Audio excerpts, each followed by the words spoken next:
लगातार 20 वर्षों से शस्त्र शोभा यात्रा निकाला जा रहा है भिलाई से। इस वर्ष दुर्ग से निकाला गया है, ग्रीन चौक से। कि अब हिंदू समाज का वो समय आ गया है कि शस्त्र उठाए और शास्त्र का भी ज्ञान ले। बाकी जितने भी लड़कियां हैं वो अगर जागरूक होके अवेयर होके अगर आगे आए तो वो दिन दूर नहीं कि सभी लड़की अगर जागरूक हो जाएंगे तो जितने भी अभी कांड हो रहे हैं वो नहीं होगा।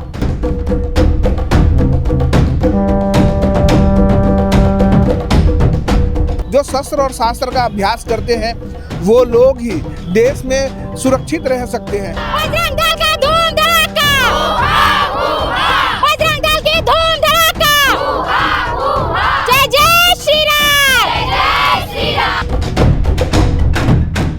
नमस्कार, मैं पूरा भारतीय और इस वक्त आप देख रहे हैं केपी न्यूज़। लगातार कई वर्षों से बजरंग दल के द्वारा भव्य शोभा यात्रा और शस्त्र पूजा किया जाता है और मेरे साथ बजरंग दल के सदस्य मौजूद है जिनसे मैं जानूंगी कि क्या कुछ उद्देश्य है इस शोभा यात्रा की। जी भैया, कितने वर्षों से आप लगातार करते आ रहे हैं? लगातार 20 वर्षों से शस्त्र शोभा यात्रा निकाला जा रहा है भिलाई से। इस वर्ष दुर्ग से निकाला गया है, ग्रीन चौक से। जी, क्या उद्देश्य है आपके इस पूरे शोभा यात्रा का? उद्देश्य है कि अब हिंदू समाज का वो समय आ गया है कि शस्त्र उठाए और शास्त्र का भी ज्ञान ले, क्योंकि शस्त्र के बिना आजकल कुछ नहीं होता है। सिर्फ भजन से ही कार्य नहीं चलेगा। अब हमको शस्त्र उठाने की ज़रूरत आ गई है, क्योंकि वो समय आ गया। अब एक समाज को उद्देश्य देना है कि अब शस्त्र उठाना है, इसलिए हम लोग ये शोभा यात्रा निकालते हैं। और ये कहाँ से शुरू हुआ, इसका समापन कहाँ जाके होने वाला है? ये ग्रीन चौक से चालू हुआ, पटेल चौक में समापन किया जाएगा इसका। जी, और भी भैया मेरे साथ मौजूद है जिनसे मैं जानूंगी। आप बताएं कि क्यों ये ज़रूरी है, लग रहा है? ये बहुत ज़रूरी है क्योंकि हिंदू समाज अभी भी सोया हुआ है, तो उनको जगाने के लिए ये शस्त्र कार्यक्रम किया जा रहा है। जी, और जो आगे वाली पीढ़ी है, नेक्स्ट पीढ़ी, उनके लिए आप क्या संदेश देना चाहेंगे? मैं बता देना चाहूँगा, माता दुर्गा ने जब महिषासुर का संहार किया था तो शस्त्र से किया था। श्री राम जी ने जब रावण का वध किया था तो शस्त्र से किया था। हमारे भगवान परशुराम जब चलते थे तो शस्त्र लेके चलते थे। पूरा ब्रह्मांड कांपता था जब वो शस्त्र लेके चलते थे। तो अभी जो आने वाला जो हमारा पीढ़ी आप देख रहे हो, कई हमारी हिंदू बहनें जो लव जिहाद का शिकार हो जा रही हैं। आपने सुना होगा कई लड़कियों को 36 टुकड़ों में बांट दिएगा, 32 टुकड़ों में। अभी एक लड़की का मैं वीडियो देखा, उसने एक जिहादी लड़के को 32 टुकड़े में बांट दिया। ये शास्त्र के साथ साथ शस्त्र का भी ज्ञान होना जरूरी है। ऐसे हमारी बोली भाली बहनाओं को जो लव जिहाद का जो शिकार बनाया जा रहा है, हमारे इस संगठन के रैली में छत्तीसगढ़ बजरंग दल के आयोजन में आप देखेंगे भारी संख्या में मातृशक्ति भी हमारे साथ में रैली में चल रही हैं। शोभा यात्रा में उनके हाथों में शस्त्र है, वो शास्त्र के साथ साथ में शस्त्र का भी ज्ञान लिए हुए हैं। मैं बता देना चाहता हूँ, अगर हिंदू आज नहीं जागा तो बहुत मुसीबत हो जाएगी। इसलिए हिंदुओं को जगाने के लिए शस्त्र पूजन का कार्यक्रम किया जा रहा है। जैसे कि भैया जो शस्त्र लेके चल रहे हैं वो सब अपने अपने घर से भी लेके आए हुए हैं? हाँ, वो जितने भी शस्त्र है ना वो सब पूजन स्थल से अपने लेके आए हैं। यहाँ पूजन हुआ, पूजन होने के बाद शोभा यात्रा गई है और ये जाके पूरा समापन इसका पटेल चौक में किया जाएगा, हनुमान चालीसा पाठ करने के बाद। हनुमान चालीसा पाठ करेगा। जैसे कि सुना कि हनुमान चालीसा पाठ करने के बाद पटेल चौक में जाकर ये पूरी समापन होने वाली है। और उन्होंने बताया कि किस तरीके से जो शस्त्र पूजा है सीखना कितना ज़रूरी है, कि आने वाले जनरेशन को शस्त्र की भी ज्ञान होना ज़रूरी है, कि इस तरह की बातें उन्होंने कही। और तमाम हमने अब आपको भी दिखाएंगे किस तरीके से शोभा यात्रा निकाली जा रही है। हमारे साथ भैया मौजूद है, उनसे जानेंगे कि इस पूरे शोभा यात्रा में जो निकाली जिसका उद्देश्य क्या है। जी भैया, ये एक्चुअल में हमारी युवा पीढ़ी है, खासकर कुशल तिवारी, उसके नेतृत्व में ये आयोजन हो रहा है शस्त्र पूजन का। हर वर्ष भिलाई में होता है, अलग अलग जगह पे होता है।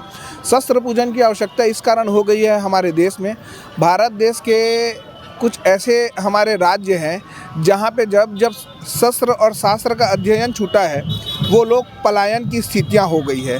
वो लोग हम पूर्ण रूप से डिपेंड हो जाते हैं सरकार के ऊपर, पुलिस प्रशासन के ऊपर, जबकि हमें भी प्रशासन का सहयोग करना चाहिए। आज गोली चला देते हैं पुलिस वाले के ऊपर, वो अपनी रक्षा नहीं कर पा रहे हैं, तो सामान्य जनता की रक्षा कैसी होगी। तो मुझे लगता है कि हमें सशक्त होना है अपनी बेटियों के लिए, अपने धर्म के लिए, अपने परिवार के लिए। जो शस्त्र और शास्त्र का अभ्यास करते हैं वो लोग ही देश में सुरक्षित रह सकते हैं। क्योंकि आप जब हम केरल की बात करते हैं, जब जम्मू कश्मीर से लोगों का पलायन हुआ, अब जब आप देखते हैं बड़ा विषय है, आपको दुख लगेगा, मुझे भी बहुत दुख लगता है कि आज भी वहाँ लोग नहीं जाके रह पा रहे हैं। उन्होंने शस्त्र से दूर हुए, अपनी पूरी ताकत को स्वयं के ऊपर लगाना था, प्रशिक्षण लेना था, तो वो पूरा संविधान पर, नियम कानून और इन पर आश्रित हो गए। आप भरोसा रखो, लेकिन आत्मरक्षा के लिए जो सुप्रीम कोर्ट की धारा है, आईपीसी की 97 एक्ट आत्मरक्षा के लिए तुम्हें सिखाता है, तो संविधान के अनुसार से हम आत्मरक्षा के लिए लोगों को तैयार कर रहे हैं, ताकि हम अपने क्षेत्र से और पलायन की स्थितियां ना रहे और हम वहीं रहें और सुरक्षित रहें। जैसे कि आपने देखा कि शोभा यात्रा में बढ़ चढ़ के महिलाएं भी और काफ़ी लड़कियां भी इसमें जुड़ी हुई हैं। मेरे साथ दीदी लोग रुके, उनसे मैं जानूंगी और पूछूंगी कि कैसा लग रहा है आपको इस वक्त। अभी तो फिलहाल हम लोग 4 बजे से यहाँ आए हैं। बारिश के कारण रुक गए थे सभी लोग। पुनः मतलब शस्त्र पूजन के लिए सभी लोग इकट्ठा हुए। भिलाई से दीदी लोग आए और जितने भी टीम हैं वो सभी लोग आए। उसके बाद धूमधाम से शस्त्र पूजन के और रैली के लिए यहाँ इधर प्रस्थान के। और अभी तो फिलहाल महिलाओं की संख्या कम है। नेक्स्ट टाइम जब हुआ था तब महिलाओं की संख्या बहुत अधिक थी। अभी देखा जाए तो करवा चौथ है आज, तो इसीलिए ना महिलाएं की संख्या भी कम हो गई है। और फिलहाल हम लोग 2 वर्ष हो गया है, ये हम 2nd वर्ष है हम लोग का इस शोभा यात्रा में। हाँ, शस्त्र पूजन में 2 बार हो गया हम लोग को शामिल होते हुए, बहुत ही अच्छा लगता है। और जो रिस्पेक्टेड सर जी हैं, रतन यादव सर जी, वो भी लड़कियों की प्रोटेक्ट के लिए बहुत कुछ करते हैं, बहुत अच्छा लगा। आपको जैसे कि भैया ने कहा कि शस्त्र के ज्ञान होना बहुत ज़रूरी है, तो आपको क्या लगता है इस विषय में, आप क्या कहना चाहेंगे? बाकी जितने भी लड़कियाँ हैं वो अगर जागरूक हो के, अवेयर हो के अगर आगे आए तो वो दिन दूर नहीं कि सभी लड़की अगर जागरूक हो जाएंगे तो जितने भी अभी कांड हो रहे हैं वो नहीं होगा जी। तो अगली वर्ष जब ये फिर से ऐसा शोभा यात्रा निकलेगी तो आप लोग शामिल होंगे, आपकी टीम और आएगी इस बार? यस ऑफ कोर्स, आएगा ही आएगा। हम लोग की टीम सदा इस काम के लिए आगे रहता है।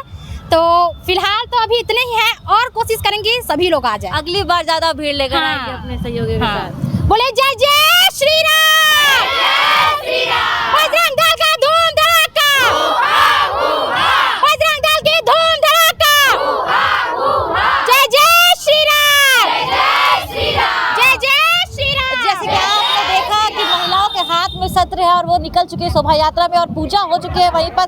अब जाकर ये समाप्त होगा पटेल चौक में। मेरे साथ कार्यक्रम प्रभारी है जिनसे मैं जानूंगी इस पूरे कार्यक्रम के बारे में कि किस तरीके से कार्यक्रम को किया गया है। जी भैया, क्या कुछ था आपके कार्यक्रम में? इस कार्यक्रम में ऐसा था कि शस्त्र पूजा को लेकर के काफ़ी लंबी चौड़ी बैठक हुई और बैठक के बाद में हमारे सभी बजरंगी भाई एवं उनके जो पदाधिकारी थे सभी ने रणनीति बनाया इस कार्यक्रम को लेकर के और सभी ने इस कार्यक्रम को मतलब सभी के सहयोग से ये कार्यक्रम एकदम भव्य हुआ, जिसके लिए बजरंग दल के मेरे जितने पदाधिकारी भाई और जितने कार्यकर्ता बंधु हैं सब बधाई के पात्र हैं, सब साधुवाद के पात्र हैं।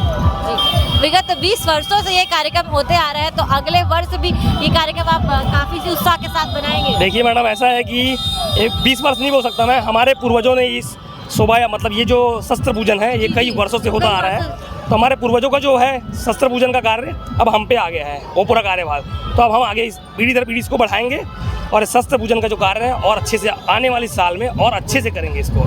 जी, तो जैसे कि भैया ने बताया कि आने वाले साल में भी वो काफ़ी अच्छी तरीके से और भव्य रूप में इस शस्त्र पूजा शोभा यात्रा को और भी भव्य रूप से निकालेंगे।